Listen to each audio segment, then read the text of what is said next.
अस्सलाम वालेकुम। उम्मीद है आप खैरियत से होंगे और रमज़ानुल मुबारक से पूरी तरह इस्तिफ़ादा कर रहे होंगे।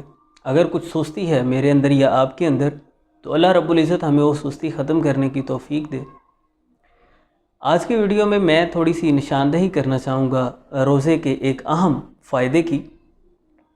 तबख़ीर मैदा और तेज़ाबियत की शिकायत कसरत से सुनने को मिलती है, यानी ये किसी एक शख्स की प्रॉब्लम नहीं है।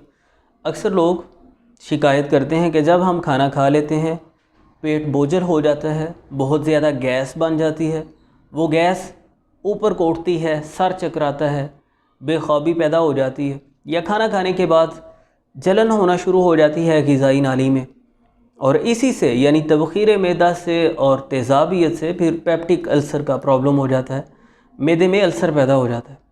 अगर हम तबख़ीर मैदा और तेज़ाबियत की वजूहात पर गौर करें, मालूम ये होता है कि इसके पीछे अमूमन ओवर ईटिंग यानी ज़्यादा खाना, बेवक्त खाना, दो खानों के दरमियान मुनासिब वक्फ़ा का ना होना और सकील ग़िज़ाओं का इस्तेमाल करना, या इसमें शामिल हम कर सकते हैं हाज़म एंज़ाइम्स में इम्बैलेंस पैदा हो जाना। तो ये जो भी वजूहात हैं तबख़ीर मैदा की और तेज़ाबियत की, ज़्यादती की, ये सारी की सारी ख़त्म हो जाती हैं रोज़े के साथ। मतलब रमज़ान में हमें सहरी और अफ्तारी की सूरत में एक नेचुरल बहुत ही उम्दा टाइम टेबल मिल जाता है।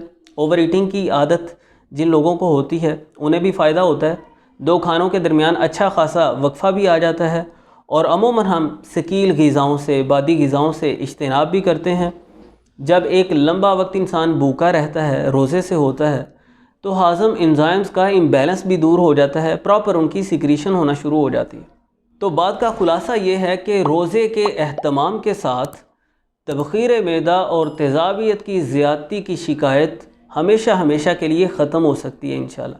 वैसे तो रोज़ा फ़र्ज़ है और इसमें कोई सेकंड ऑप्शन ही नहीं है कि हम इसे छोड़ सकें। अगर हम मुसलमान हैं तो हम पर रोज़े रखना इसी तरह फ़र्ज़ है जैसे नमाज़ पढ़ना फ़र्ज़ है। लेकिन जो लोग इन अमराज़ में मुब्तला हैं और मैदे के मसाइल से परेशान रहते हैं, उन्हें तो ख़ास तौर पर रोज़े का ज़रूर एहतमाम करना चाहिए। तो इस वीडियो में मैंने थोड़ी सी ये निशानदही करना ज़रूरी समझा कि रोज़ा मैदे के मसाइल को ख़त्म करने के लिए बेहतरीन दवा है। तो अजर हासिल करने के साथ साथ इंशाल्लाह हम सेहत से मुतल्लिक़ फ़वाइद भी समेट सकते हैं। उम्मीद करता हूँ ये कुछ बातें आपके लिए फ़ायदेमंद साबित होंगी और आप इन्हें ज़रूर दूसरों के साथ भी शेयर करना चाहेंगे।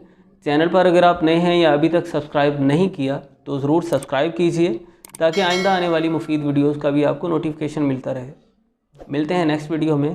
अल्लाह हाफिज़।